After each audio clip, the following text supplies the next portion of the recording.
नमस्कार, स्वागत है आपका 9 की 9 खबर में। आपके साथ मैं हूं सोनाली सिंह। बुलेटिन की शुरुआत करते हैं। नवनिर्वाचित राष्ट्रपति द्रौपदी मुर्मू आज देश के सर्वोच्च संवैधानिक पद की शपथ लेने वाली हैं।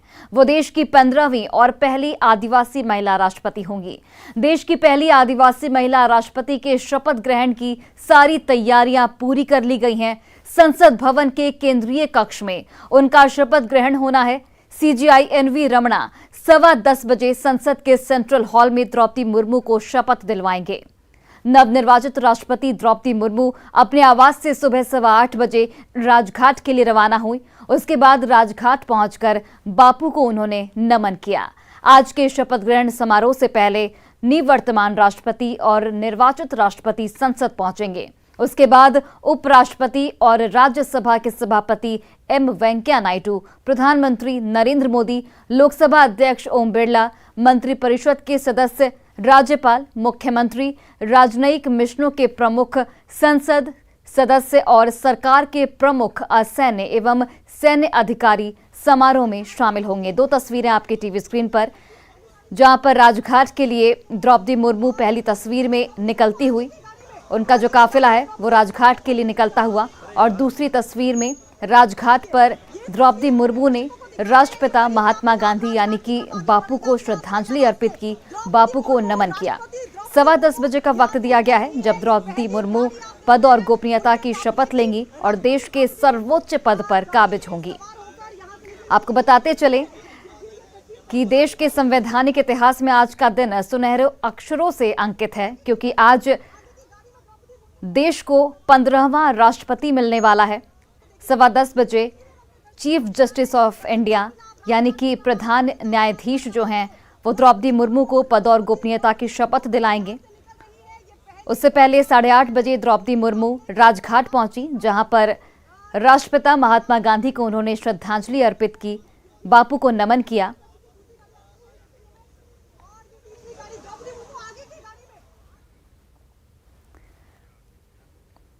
और देश के संवैधानिक इतिहास में आज का दिन सुनहरे अक्षरों से अंकित हो रहा है। द्रौपदी मुर्मू देश की पहली आदिवासी महिला राष्ट्रपति के रूप में आज शपथ लेने जा रही हैं। बेहद सौम्य स्वभाव और सरल जीवन जीने वाली द्रौपदी मुर्मू ने अपने जीवन की कठिनाइयों से जूझते हुए आज देश के प्रथम नागरिक तक का सफर तय किया है।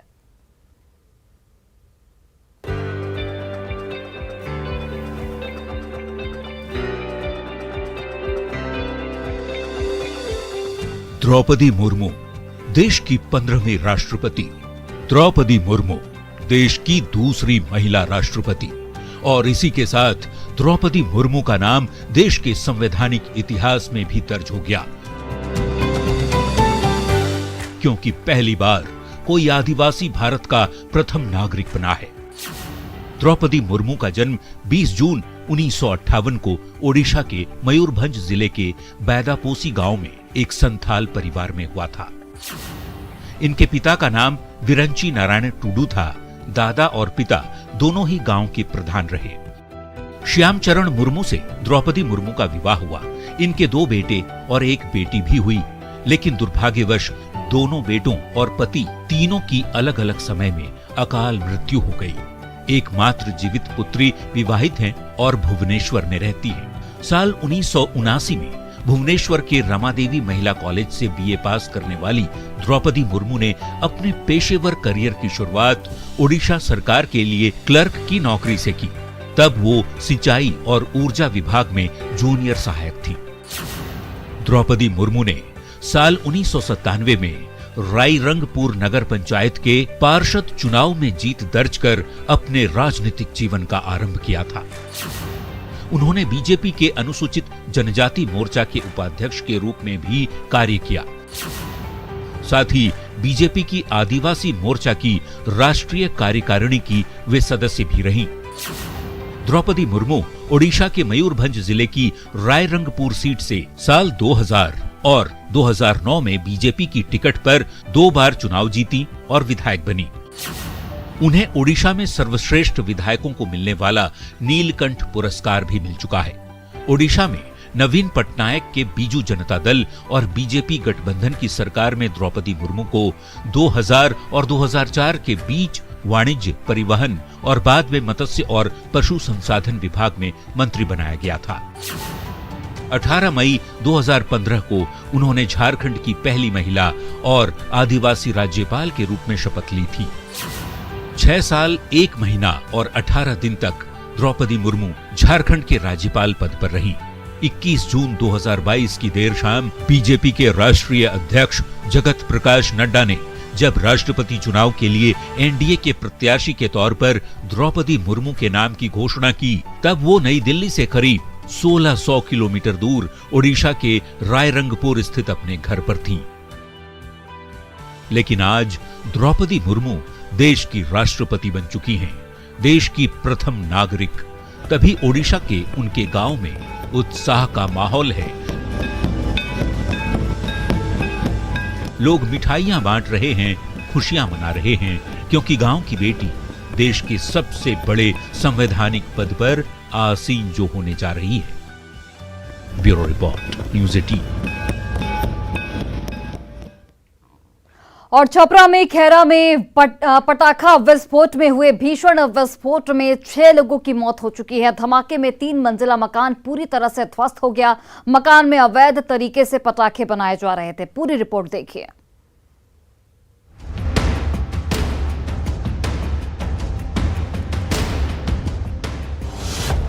जगह छपरा, मोहल्ला खैरा का खुदाई बाग। समय सुबह के 10:30 बजे।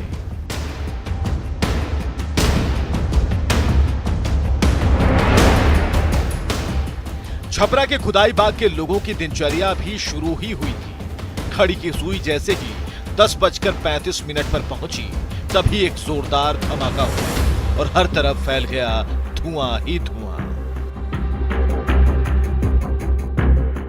जोरदार विस्फोट में एक 3 मंजिला मकान पूरी तरह जमींदोज हो गया। ये जो मलबे का ढेर दिख रहा है, यहाँ कुछ देर पहले तक एक 3 मंजिली इमारत खड़ी थी, लेकिन जोरदार धमाके में सब कुछ समतल हो गया। और यही वो मकान है जिसका अब अवशेष बचा हुआ है। ब्लास्ट इतना अधिक घातक था कि मकान का परखच्चा उड़ गया। और तस्वीरों में आप देखिए, फिलहाल जेसीबी मशीन यहाँ मंगाई गई है कि क्या कोई शख्स यहाँ पर और दबा हुआ है या फिर कौन कौन सी चीजें यहाँ पर हैं। विस्फोट के बाद आग की लपटें आसमान छूने लगी। तेज धमाका सुनकर आसपास के लोग दौड़े, लेकिन मलबे के पास जाने की किसी की हिम्मत नहीं हुई। राहत बचाव तब शुरू हुआ जब 11 बजे पुलिस और दमकल विभाग की टीम मौके पर पहुंची। आप देख सकते हैं ये सुतली पटाखा बनाने का जो सुतली बम है, यहाँ पे देखिए सुतली ये जल रहा, अभी भी इसमें आग दिखाई दे रही है। और यहाँ पे एक नीचे में हम दिखाना चाहें कि ये जो घर है, रिहायशी घर था, इसके अंदर में एक नीचे में भी तहखाना बना हुआ है, जिसके अंदर में भी हो सकता है कि बम बनाने का कारोबार चल रहा हो। और फिलहाल प्रशासन के अधिकारी यहाँ पहुँच चुके हैं और आप देख सकते हैं कि 2 DSP यहाँ मौजूद है, जो कि जाँच कर रहे हैं। जो लाशें वहाँ दबी हुई है उसे निकालने की कोशिश की जा रही है। मलबे से पहला शव 11:30 पर मिला। उसके बाद एक एक कर मलबे से 5 शव निकाले गए। एक बच्ची की मौत इलाज के दौरान हो गई। हम दिखाना चाहेंगे कि मेडिकल टीम यहाँ पहुंची हुई। आप देख सकते हैं कई एम्बुलेंस लाए गए हैं घटनास्थल पर, और ये एम्बुलेंस जो है मरीजों को जो यहाँ घायल है उनको लेकर के अस्पताल की तरफ जा रहे हैं। कहीं ना कहीं एक पूरी तरह से अफरा तफरी का माहौल यहाँ बना हुआ। बताया जाता है कि खुदाई बाग के टीनू मियां के बेटे मुलाजिम मियां और रियाजुद्दीन मियां अपने घर में अवैध रूप से पटाखे की फैक्ट्री चलाते थे और पटाखा बनाने के दौरान यह विस्फोट हो गया। लेकिन सवाल है कि क्या पटाखे के बारूद से इतना भयंकर विस्फोट हो सकता है? अगर नहीं तो फैक्ट्री में कहां से आए इतने विस्फोटक? क्या पटाखा फैक्ट्री में बनाए जा रहे थे बम? क्या छपरा को दहलाने की थी साजिश? इससे भी बड़ा सवाल है कि साजिश में कौन कौन लोग थे शामिल, और घटना से पहले क्यों अलर्ट नहीं हुई पुलिस? न्यूज़ 18 के लिए छपरा से संतोष गुप्ता और संजय कुमार की रिपोर्ट। और देखिए, ब्लास्ट की इंटेंसिटी का अंदाजा इसी से लगाया जा सकता है कि धमाके वाली जगह से करीब 100 मीटर की दूरी पर सैकड़ों ईंट टूटकर गिरे थे। ग्राउंड रिपोर्ट से हमारे सहयोगी संजय कुमार के इस रिपोर्ट को देखिए। सारण के खुदाई बाग में पटाखा बनाने के दौरान एक मकान में ब्लास्ट होता है और उसकी इंटेंसिटी देखिए। ये जो आप बिजली का पोल देख रहे हैं और वो इसके जो ईंट उड़े हैं मकान के, उसने उसको भी डैमेज किया और देखिए कैसे वो झुक गया नीचे की तरफ और मकान की ईंट जो है वो चारों तरफ बिखर गई। एक तस्वीर थोड़ा आप देखिए, यहाँ पर एब्स्टेकल के रूप में ये दीवार खड़ी है और मकान की ईंट यहाँ तक पहुंचे हैं। इससे आप अंदाजा लगा सकते हैं कि इंटेंसिटी कितनी ज्यादा थी। यानी मकान में जब ब्लास्ट हुआ था तो उस समय तीव्रता इतनी अधिक थी कि ईंट उड़कर जो घटना स्थल है वहां से इतनी दूर तक आकर गिरे हैं। ऐसे में अंदाजा लगाना मुश्किल नहीं है कि जो एक्सप्लोसिव क्रैकर के मैन्युफैक्चरिंग के लिए रखे गए थे उनकी इंटेंसिटी काफी ज्यादा थी। ये जो घटनास्थल जहां पर आप जेसीबी मशीन देख रहे हैं ठीक उसके बगल में है और वहां से मकान की ईंट जो है वो लगातार ब्लास्ट के बाद उड़कर यहाँ पर आए हैं। और ये जहां पर फील्ड है जहां पर हम इस वक्त खड़े हैं, चारों तरफ जो आप ये ईंट देख रहे हैं ये उसी मकान के हैं जहां पर क्रैकर बन रहे थे और कई डब्बे जो हैं इस वक्त आपको दिख रहे होंगे और सबसे ज्यादा ईंट बिखरे पड़े हैं।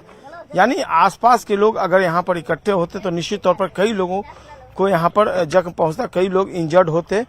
और ये गनीमत रहा कि उस वक्त फील्ड में कोई नहीं था घटनास्थल के वक्त, चूंकि 10:30 बजे की ये घटना बताई जा रही है। चारों तरफ जो आप ईंट देख रहे हैं उसी मकान के हैं। तो इंटेंसिटी को लेकर अब कोई शक नहीं है कि काफी ज्यादा इंटेंसिटी थी।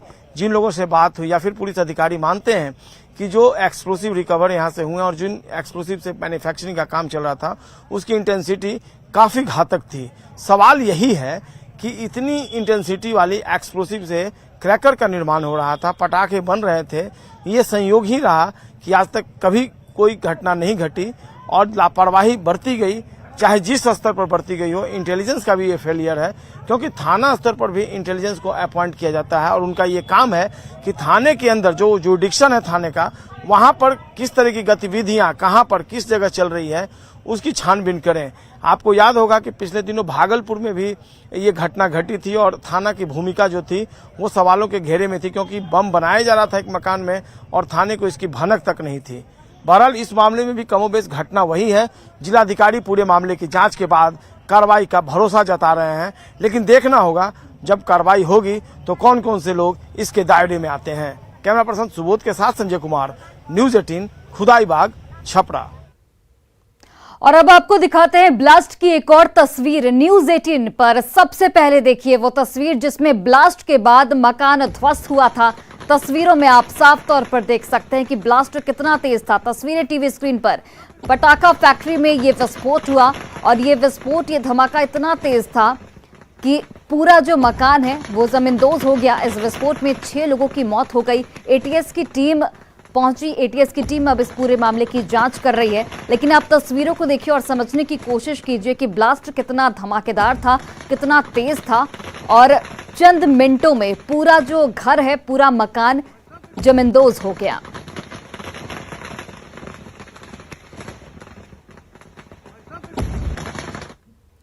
वैशाली में साधु बनकर घूम रहे 5 मुस्लिमों को गिरफ्तार किया गया है। ये लोग बसहा बैल लेकर घूम रहे थे।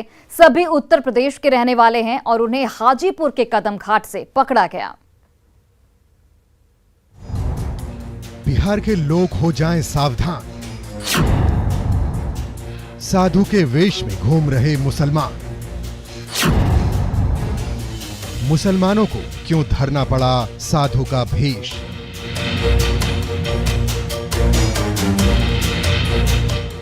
शरीर पर गेरुआ, माथे पर गेरुआ का गमछा और साथ में नंदी बैल।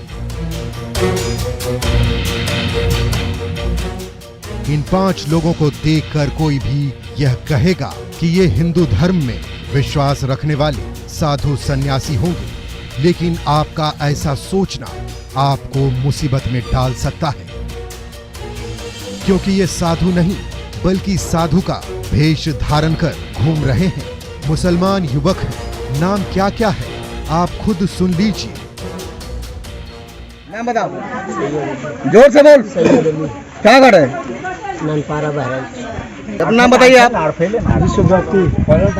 बताओ, अपना ओरिजिनल नाम बताओ। आप बताइए। करीम अहमद, बाप नाम सबूर मोहम्मद। हसन बाप नाम असगर। तो नाम क्या? हलीम अहमद, बाप नाम सबूर मोहम्मद। क्या कर रहे हैं? हलीम अहमद, बाप नाम सबूर मोहम्मद। इन बहरूपियों की खबर कहीं से बजरंग दल के लोगों को लग गई, जिसके बाद बजरंग दल के कार्यकर्ताओं ने हाजीपुर के कदम घाट पर इन 5 संदिग्धों से पूछताछ शुरू की। बजरंग दल वालों का आरोप है कि ये रोहिंग्या मुसलमान हैं। सभी लोगों को मैंने जांच पड़ताल किया और सभी बारी बारी से मुस्लिम निकले। हमने पूछा इनसे कि आप हिंदू वेश में सावन के पावन महीने में नंदी महाराज को लेकर के आखिर किस षड्यंत्र के तहत वैशाली जिला में आए हैं? तो ये लोग आनाकानी करने लगे। ये ज्यादातर ये बांग्लादेशी मुसलमान है, रोहिंग्या है। पुलिस ने पूछताछ शुरू की तो पता चला कि ये 5 उत्तर प्रदेश के रहने वाले हैं और ऐसे कई गुट हाजीपुर में घूम रहे हैं। 5 गो मोबाइल है और 2 गो आधार कार्ड। आधार कार्ड कहाँ का है? आधार कार्ड वही का है जो बोले आपको आधा बात सुनते हैं। आधार कार्ड वही का जहाँ के निवास है वही का आधार कार्ड है दूरी का। अभी हमारा बार आदेश हुआ जो थाना पर सबके लेते आइए, वही थाना पर देखे यहीं पर। फिलहाल पुलिस साधु के वेश में घूम रहे इन बहरूपियों से पूछताछ कर रही है, लेकिन सवाल है कि ये कोई गहरी साजिश का हिस्सा है। क्या बिहार को दहलाने की कोई हो रही है साजिश? क्या इनका कोई आतंकी कनेक्शन भी है? न्यूज़ 18 के लिए हाजीपुर से प्रफुल्ल की रिपोर्ट। और बड़ी खबर आपको मुंगेर से बताते चले, जहां पर 3 संदिग्ध हिरासत में लिए गए हैं। साधु के वेश में ये सभी लोग गांव में घूम रहे थे। पुलिस इन सब से पूछताछ में जुटी है। बैल के साथ भिक्षाटन कर ये घूम रहे थे। हवेली खड़गपुर के रानी सागर की ये पूरी घटना बताई जा रही है। मुस्लिम समुदाय के ये सभी लोग बताए जा रहे हैं। तो हिरासत में 3 संदिग्ध लिए गए हैं। साधु के वेश में ये सभी लोग गांव में घूम रहे थे। आपको जानकारी देते चले कि पुलिस इन सभी से इस वक्त पूछताछ कर रही है। साथ ही बैल के साथ घूमकर भिक्षाटन कर रहे थे ये सभी लोग, ये भी जानकारी निकलकर इस वक्त सामने आ रही है। हवेली खड़गपुर के रानी सागर की ये पूरी घटना। फिलहाल पुलिस इन सभी से अलग अलग पूछताछ कर रही है। जानकारी आपको देते चले कि ये सभी लोग मुस्लिम समुदाय से हैं। मैटर अभी हम लोग कुछ देर पहले न्यूज में देखे थे, जमालपुर का एक न्यूज में, जो 6 बसहा के साथ 6 मुसलमान कम्युनिटी से थे और पकड़ाए भी गए, 6 संगठित पकड़ाए गए। तो वह देखकर हमको भी यहाँ पे शक हुआ कि ये भी उसी कम्युनिटी से तो नहीं है। तो हम लोग यहाँ पे ग्रामीण का सहयोग लेके ये 3 लोगों को अभी ग्रामीण का सहयोग से पकड़ा और पुलिस इनको पकड़ के अभी ले गई है। इनके पास कोई भी परिचय पत्र प्रमाण पत्र नहीं है, ग्रामीण के द्वारा मांगा गया। यहाँ पे अभी तक कोई परिचय प्रमाण पत्र नहीं दिया गया है। और वहीं फुलवारी शरीफ पीएफआई एसडीपीआई देशद्रोह गतिविधि मामले में बड़ा अपडेट सामने आया है। दोनों मामलों की जांच एनआईए को सौंपी गई है। पटना पुलिस ने दोनों मामले को एनआईए को सौंप दिया है। पुलिस ने एनआईए को सभी कागजात और सबूत भी सौंप दिए हैं। एनआईए ने दोनों मामलों की जांच की कमान संभाल ली है। दोनों मामले में एनआईए अब अपना केस दर्ज करेगी। तो देशद्रोह गतिविधि मामले की जांच की जाएगी एनआईए की ओर से। पुलिस ने एनआईए को जांच का पूरा ब्यौरा सौंप दिया है। तमाम कागजात जो कि बरामद हुए थे सभी कुछ एनआईए को सौंपा गया है। अब नए सिरे से एनआईए इस पूरे मामले की जांच में जुट जाएगी।